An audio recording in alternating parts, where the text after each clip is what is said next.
सभी शिव भक्तों को जय भोलेनाथ। श्रावण मास महत्तम। चौथा अध्याय।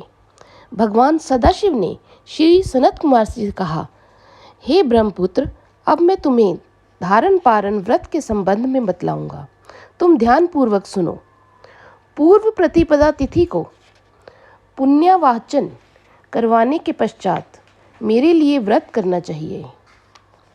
एक दिन धारण तथा दूसरे दिन पारण करना चाहिए। धारण में उपवास तथा पारण में भोजन विहित है।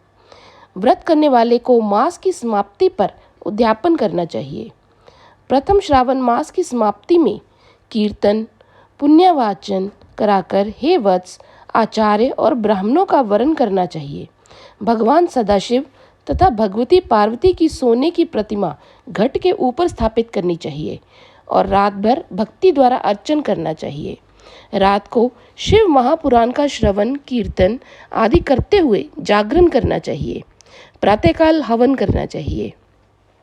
त्र्यंबकम यजामहे, इस मंत्र से तिलों और चावलों की आहुति देनी चाहिए। षड अक्षर ओम नमः शिवाय मंत्र से खीर की आहुति देनी चाहिए। फिर पूर्णाहुति देकर शेष कार्य समाप्त करना चाहिए। ब्रह्म भोज करवाकर आचार्य का पूजन करना चाहिए। योगीश, इस प्रकार व्रत को करने से मनुष्य ब्रह्म हत्या आदि पापों से मुक्त हो जाता है। इसमें रत्ती भर भी संदेह नहीं है। अतएव श्रेष्ठ श्रावण मास का व्रत करना चाहिए। हे महाभाग, अब तुम श्रावण मास में उपवास की विधि सुनो। हे ब्रह्मपुत्र, स्त्री तथा पुरुष को इस व्रत के लिए संयत आत्मा एवं जितेंद्रिय होकर प्रतिपदा तिथि को प्रातःकाल इस व्रत का संकल्प करना चाहिए। अमावस्या के दिन लोकोपकारी वृषभ ध्वज भगवान शंकर का 16 उपचार से पूजन करना चाहिए। ब्राह्मणों का वस्त्र अलंकार आदि द्वारा पूजन करना चाहिए। यथाशक्ति भोजन करवाकर प्रणाम कर विसर्जन करना चाहिए। इस प्रकार मास उपवास का व्रत मुझे प्रीतिदायक 1 लाख संख्या वाली रुद्रवर्ती विधि से करना चाहिए। हे महाभाग, ध्यान पूर्वक सुनो। यह विधि जो कि मैं तुमसे कहने जा रहा हूँ संपूर्ण सिद्धियों को देने वाली है। सदा रुई से 11-11 बत्तियाँ बनाए। मुझे प्रीति से यह बत्तियाँ रुद्रवर्ती के नाम से कही जाती हैं। श्रावण मास के प्रथम दिन इस विधि से संकल्प करें। श्रावण मास में देवों के देव महादेव हैं। मैं भक्ति से उन गौरीश की 1 लाख बत्तियों से आरती करूँगा। यह संकल्प करने के पश्चात 1000 बत्ती द्वारा प्रतिदिन पूजन करना चाहिए। समाप्ति पर 71,000 बत्ती से आरती करनी चाहिए या प्रतिदिन 3000 बत्तियों द्वारा आरती करनी चाहिए। अंतिम दिन 13,000 बत्तियों द्वारा आरती करनी चाहिए या एक ही दिन में 1 लाख रुद्रवर्ती को प्रज्वलित करना चाहिए। यह बत्तियां मुझे अत्यधिक प्रिय हैं। इनको शुद्ध घृत से सिंधित होना चाहिए। संसार के स्वामी भगवान सदाशिव का पूजन करके कथा सुननी चाहिए। श्री सनत कुमार ने भगवान श्री सदाशिव से कहा, हे ईश्वर, मुझे अब आप यह बतलाने की कृपा करें कि इस व्रत का प्रभाव क्या है, इस व्रत को किसने किया और इस व्रत के उद्यापन की विधि क्या है।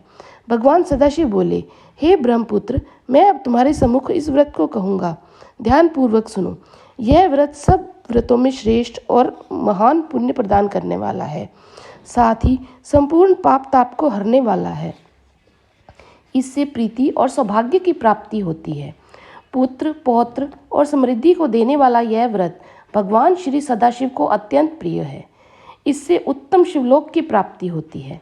सत्य तो यह है कि तीनों लोकों में रुद्रवर्ती जैसा दूसरा कोई भी व्रत नहीं है। इसके संबंध में मैं एक पुरातन कथा कहूँगा। क्षिप्रा नदी के सुंदर तट पर रमणीय उज्जैनी नाम की एक पुरी है। उस नगर में सुगंधा नामक एक अत्यंत सुंदर वेश्या रहती थी।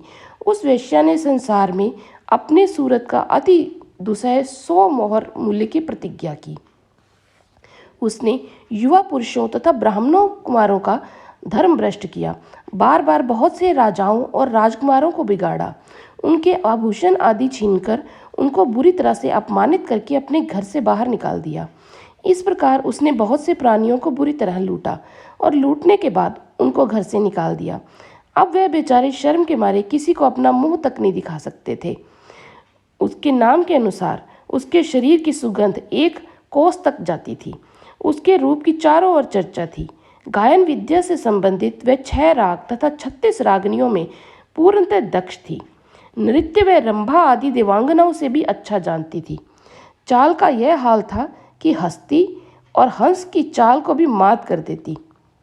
हे ब्रह्मपुत्र, एक दिन वह वैश्या क्षिप्रा नदी के तट पर गई और उसने कई ब्राह्मणों को भजन, जप, ध्यान, शिरवाचन तथा विष्णु अर्चन में लीन देखा। हे योगीश, ब्राह्मण मंडल के मध्य में उसने महर्षि वशिष्ठ को ध्यान में संलग्न देखा। केवल उनके दर्शन से उसकी बुद्धि परिवर्तित हो गई। जीवन तथा विषयों से मन हट गया। उसने महर्षि को बार बार प्रणाम करके अपने पाप कर्मों के नाश का उपाय पूछा।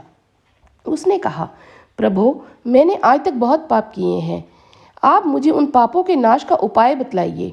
भगवान सदाशिव ने श्री सनत कुमार जी से कहा। महर्षि वशिष्ठ ने उस विषय की बात सुनकर उससे कहा, तुम मेरी बात ध्यानपूर्वक सुनो। मैं अब तुम्हारे सम्मुख कुछ उपाय को कहूँगा जिससे कि तुम्हारे समस्त पापों का नाश हो सकता है।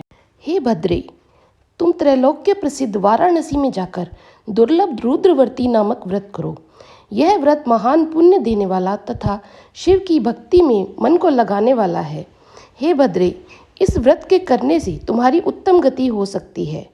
भगवान सदाशिव ने श्री सनत कुमार से कहा। महर्षि वशिष्ठ के वचन सुनकर सुगंधा अपना खजाना, नौकर चाकर तथा मित्रों को लेकर काशीपुरी में पहुंची। उसने महर्षि के आदेशानुसार व्रत किया। बस फिर क्या था, वह वेश्या पंच भौतिक शरीर को त्याग भगवान शंकर के शरीर में लय हो गई। जो स्त्री इस व्रत को करती है वह जिस वस्तु की भी इच्छा करती है वह उसे अवश्यमेव प्राप्त होती है। हे सनत कुमार, अब तुम मणिकवर्तियों का महात्म्य सुनो। मणिकवर्तियों का व्रत करने से स्त्री अपने अर्धासन की भागीदार होती है। वह स्त्री महाप्रलय के अंत तक मेरी प्रिया होकर निवास करती है। अब हे मुने, मैं व्रत पूर्ति के लिए इसकी व्रतोद्यापन विधि बतलाऊंगा। मनुष्य को चाहिए कि पार्वती सहित भगवान श्री सदाशिव की प्रतिमा बनाकर पूजा करें। भगवान सदाशिव की प्रतिमा सोने की तथा नंदी की प्रतिमा चांदी की होनी चाहिए। यथाविधि पूजन करके रात्रि में जागना चाहिए। प्रातःकाल नदी में स्नान करना चाहिए। भक्ति द्वारा आचार्य का वरण करना चाहिए। 11 ब्राह्मणों द्वारा घी, पायस एवं बिल्व हवन कराना चाहिए अथवा रुद्र सूक्त, रुद्र गायत्री या मूल मंत्र द्वारा हवन करना चाहिए। पूर्णाहुति कर आचार्य आदि की पूजा करके 11 सप्तनीक श्रेष्ठ ब्राह्मणों को भोजन करवाना चाहिए। इस प्रकार जो भी स्त्री व्रत करती है वह संपूर्ण पापों से मुक्त हो जाती है। यथाविधि कथा सुनकर स्थापित सामग्री, घट, प्रतिमा आदि आचार्य को समर्पित करनी चाहिए। जो ऐसा करता है उसे 1000 अश्वमेध यज्ञ के फल की प्राप्ति होती है। जय भोलेनाथ। इस कथा को खुद भी सुने और दूसरों को भी सुनाएं और ये वीडियो शेयर करें और पुण्य के भागी बने। धन्यवाद।